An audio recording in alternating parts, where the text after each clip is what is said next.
Assalamualaikum warahmatullahi wabarakatuh. Bagaimana kabarnya anak-anakku sekalian? Semoga masih sehat dan tetap semangat ya. Kali ini ketemu lagi dengan Ustadz. Kita akan belajar di tematik 4A subtema 2.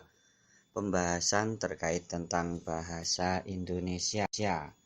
Mengingat kembali apa yang kemarin pernah kita bahas, sempat kita bahas di subtema 1 mengenai gagasan pokok dan gagasan pendukung. Untuk lebih lengkapnya, mari kita simak pelajaran bahasa Indonesia berikut ini.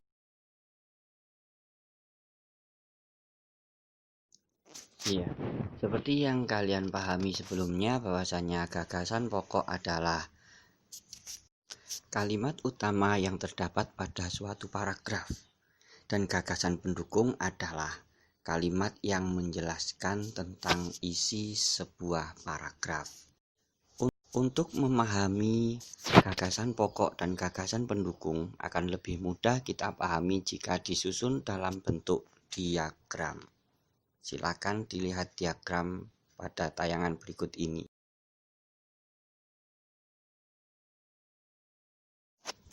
Sekarang kita sampai pada materi bagaimana cara menentukan gagasan pokok dan gagasan pendukung dalam bentuk diagram.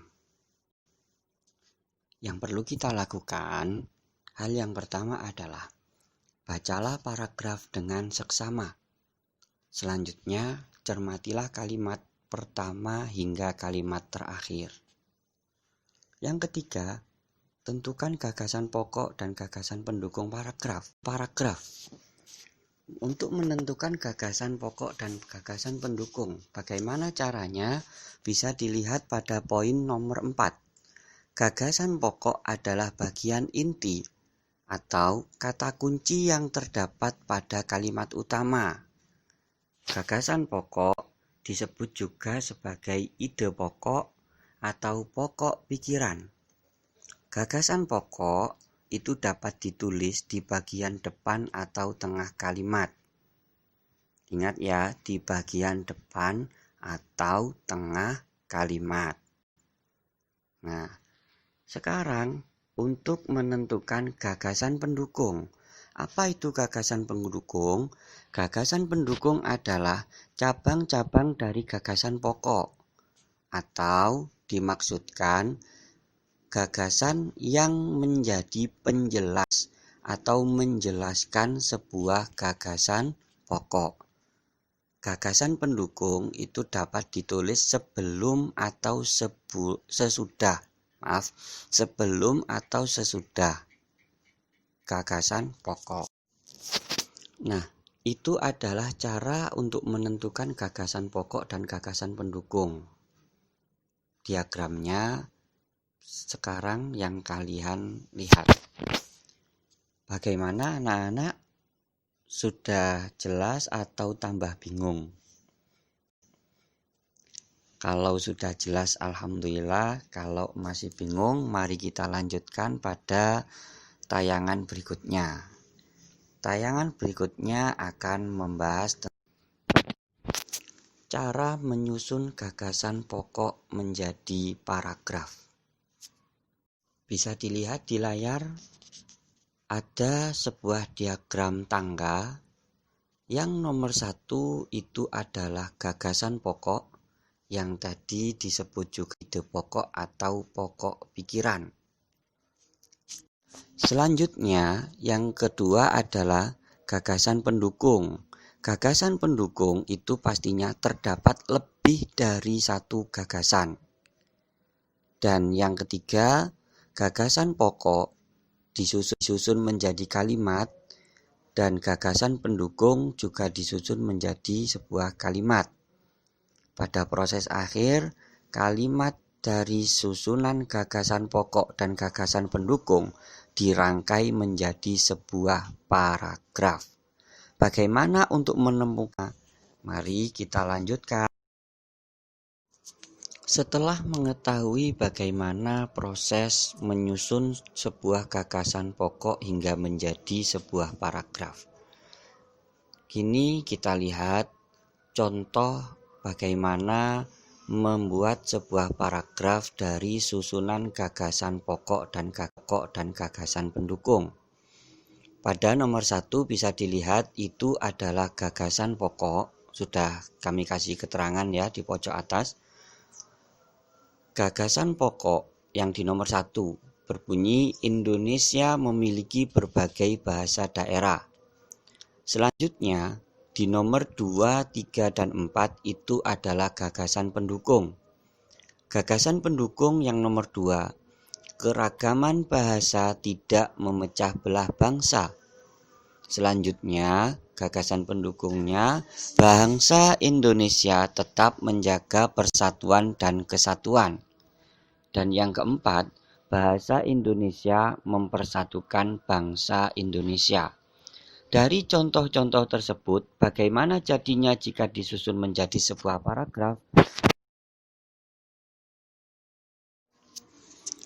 Berikut adalah sebuah paragraf yang dihasilkan dari susunan contoh barusan.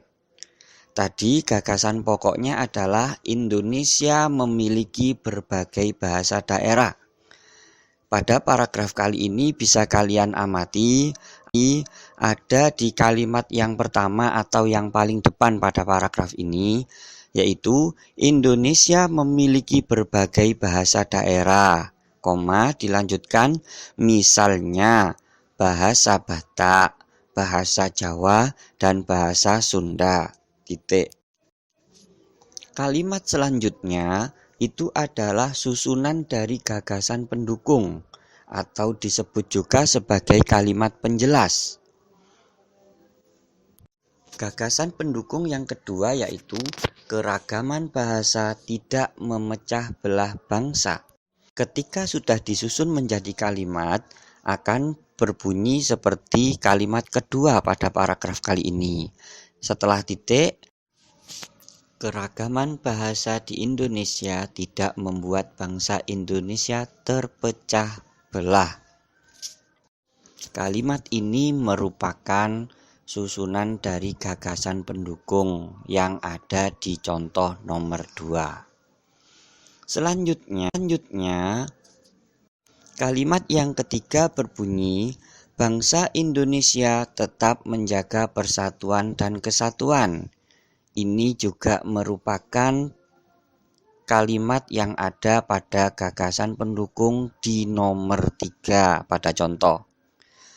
Dan kalimat yang keempat, bangsa Indonesia dipersatukan oleh bahasa persatuan yaitu bahasa Indonesia.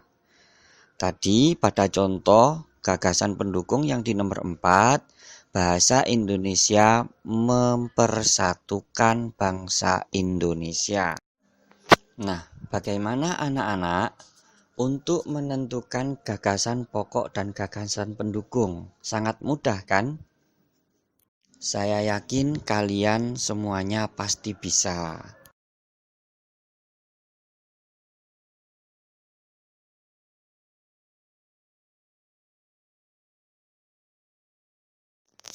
Dan yang berikutnya adalah bagaimana meringkas teks berdasarkan gagasan pokok dan gagasan pendukung. Bisa diperhatikan, ringkasan adalah bentuk singkat dari suatu bacaan atau sering kita sebut rangkuman. Bagaimana langkah-langkah membuat ringkasan?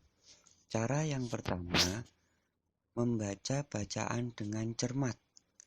Artinya dengan cermat berarti kita harus memperhatikan tanda baca, koma, dan titik.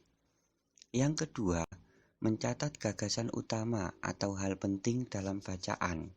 Dalam setiap bacaan atau kalimat itu pasti ada hal-hal yang penting dan itu kita harus mencatatnya terlebih dahulu. Dan cara yang ketiga, menuliskan kembali gagasan tersebut sesuai dengan bahasa sendiri. Jadi, dari catatan hal penting di nomor 2 tadi, itu disusun, dirangkai menjadi sebuah kalimat dan nantinya akan menjadi sebuah ringkasan.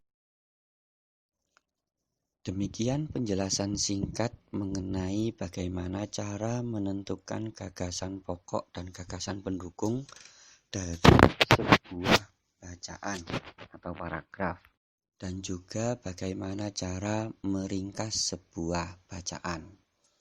Sampai di sini dulu perjumpaan kita. Mudah-mudahan kita semua selalu diberikan kesehatan dan kalian senantiasa diberikan kesehatan oleh Allah Subhanahu wa taala. Sampai jumpa lagi di pertemuan berikutnya. Ustadz akhiri, Assalamualaikum warahmatullahi wabarakatuh.